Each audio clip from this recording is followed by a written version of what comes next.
Hai Sobat Cilik, dengan Bu Tata, sahabat yang menemani kamu sebelum tidur. Untuk sahabat cilik, jika ada permintaan mendengar dongeng lainnya, silahkan tulis judul dongeng di kolom komentar ya. Dan jangan lupa klik tombol like, share, dan subscribe ya. Selamat mendengarkan. Buaya bodoh yang tetap mengincar monyet. Monyet tinggal di pohon besar di hilir sungai untuk menjauhi buaya. Tapi buaya tetap menemukannya. Buaya telah lama mengincar monyet. Walaupun ia selalu gagal menangkap monyet, ia tidak mau menyerah. Di tengah sungai itu ada sebuah pulau kecil yang ditumbuhi pohon-pohon apel. Di antara pulau dan pohon tempat monyet tinggal, terdapat sebuah batu besar.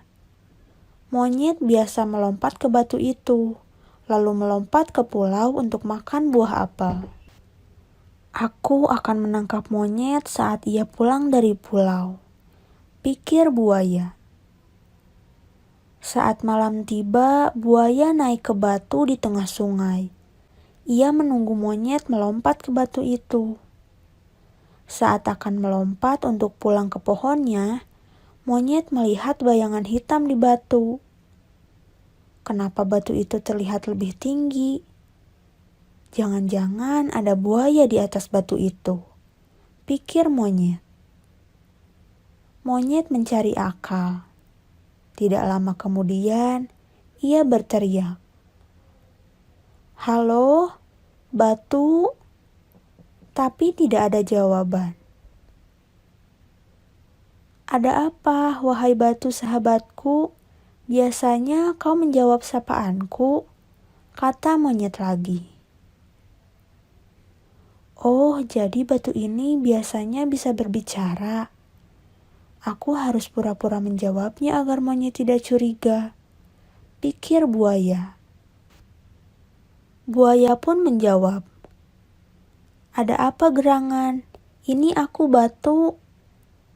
Monyet tertawa geli melihat kebodohan buaya. "Jadi benar ada kamu di situ, buaya?" Buaya kesal penyamarannya diketahui. "Ya, aku akan memakanmu," kata buaya. "Baiklah, kau berhasil menjebakku kali ini," kata monyet sambil mempersiapkan siasat selanjutnya. "Bukalah mulutmu lebar-lebar, agar aku dapat melompat masuk ke dalamnya." Monyet tahu bahwa jika buaya membuka mulutnya lebar-lebar, maka matanya akan tertutup. Saat buaya membuka mulutnya, monyet pun melompat. Tentu saja bukan masuk ke mulut buaya, tapi monyet mendarat di atas kepala buaya. Lalu secepat kilat, ia melompat lagi ke pinggir sungai dan bergegas memanjat ke atas pohon. Lagi-lagi selamatlah nyawa monyet berkat kecerdikannya. Buaya pun menyerah dan berjanji tidak akan mengincar monyet lagi.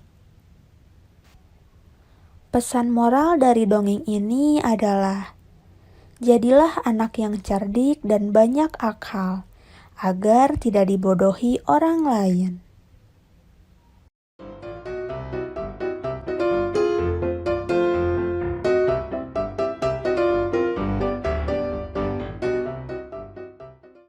Hai Sobat Cilik, dengan Bu Tata, sahabat yang menemani kamu sebelum tidur.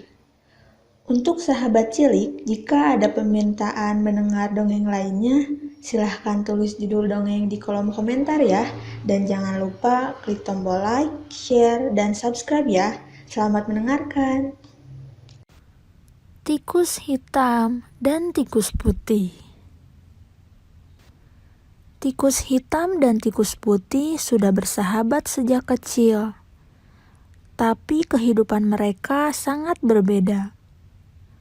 Tikus putih hidup mewah karena ia menumpang di rumah orang kaya.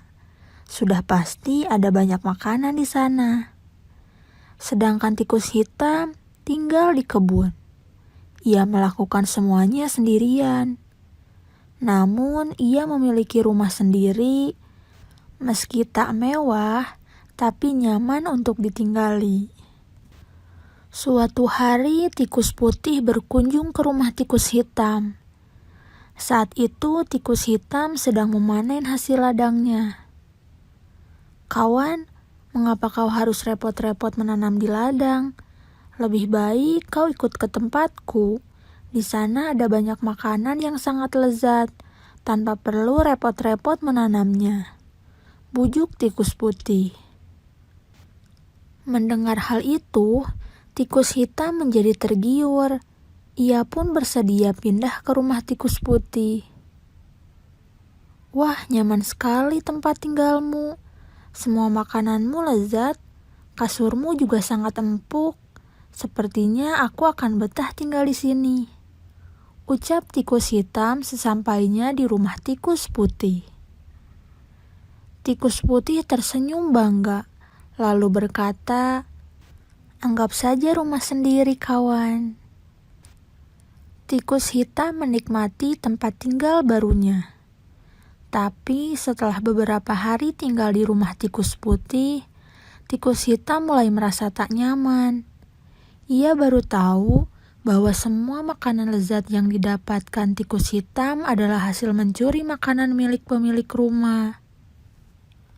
Itu sangat tidak baik. Belum lagi saat mengambil makanan itu, mereka harus berhadapan dengan seekor kucing yang sangat besar. Itu sungguh berbahaya. Tikus hitam pun berpikir untuk kembali ke rumahnya. "Kawan, aku ingin kembali ke rumahku," ucap tikus hitam saat menjelang tidur. "Loh, kenapa? Bukankah tempat ini sangat nyaman?" balas tikus putih dengan heran. "Tempat ini memang sangat nyaman, makanannya pun sangat lezat. Tapi aku merasa lebih nyaman di rumah sendiri. Aku tak perlu mencuri untuk mendapatkan makanan. Belum lagi ada kucing besar yang bisa memangsa kapan saja. Aku tak kuat bila berlama-lama di sini," jelas tikus hitam. Benar juga kata tikus hitam. Sepanjang hari, tikus putih harus bersembunyi dari kucing. Bahkan jika ia terlihat oleh pemilik rumah, pasti ia diusir. Mendengar perkataan tikus hitam, tikus putih pun merasa malu. Memang paling nyaman tinggal di rumah sendiri, apalagi jika mencari makanan tidak dengan mencuri, pasti akan terasa lebih damai. Tikus hitam pun kembali ke rumahnya yang berada di ladang. Ia melanjutkan kehidupannya yang dulu. Pesan moral dari dongeng ini adalah, carilah rezeki yang halal.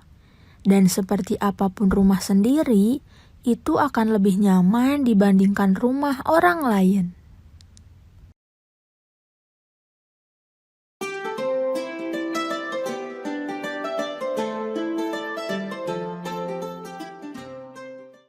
Hai Sobat Cilik, dengan Bu Tata, sahabat yang menemani kamu sebelum tidur. Untuk sahabat cilik, jika ada permintaan mendengar dongeng lainnya, silahkan tulis judul dongeng di kolom komentar ya. Dan jangan lupa klik tombol like, share, dan subscribe ya. Selamat mendengarkan. Landak yang sombong. Seekor landak tengah berjalan seorang diri di hutan. Ia hendak pergi ke suatu tempat. Tanpa diduga, di tengah jalan ia bertemu dengan harimau. "Kebetulan aku bertemu denganmu di sini, landak. Aku sudah sangat lapar, ingin memakan sesuatu," ucap harimau. Mendengar ucapan harimau, landak yang berduri langsung bersiaga.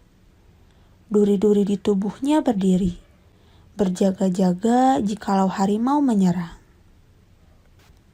Benar saja, harimau menerkam landak. Untunglah landak sudah siap dengan serangan harimau. Harimau berteriak kesakitan. Landak melawan harimau dengan durinya. Beberapa duri pun tertancap di tubuh harimau. Sungguh, harimau menjadi ketakutan karena ia dikalahkan oleh landak. Berita tentang kalahnya raja hutan itu pun segera terdengar hingga ke penjuru hutan. Semua binatang merasa kagum sekaligus takut kepada landak. Rupanya ada binatang yang lebih menakutkan dari harimau. Kita tak boleh dekat-dekat dengannya. Bisa-bisa nasib kita sama dengan harimau, ucap kelinci kepada kawanannya. Tak sengaja landak mendengar hal itu. Ia pun menjadi besar kepala. Semua binatang kini takut kepadaku. Aku menjadi binatang paling kuat sekarang, ucap landak dengan penuh kesombongan. Semua binatang benar-benar takut kepada landak. Setiap kali landak melintas, semuanya berlari pergi menghindar. Hal itu membuat landak semakin besar kepala. Sayangnya semakin hari, kesombongan landak semakin menjadi. Ia sudah berani merebut makanan binatang lain dan berbuat sesuka hatinya. Semua binatang di hutan pun menjadi resah. Kita harus berani mengusir landak, ucap burung yang tampak ketakutan.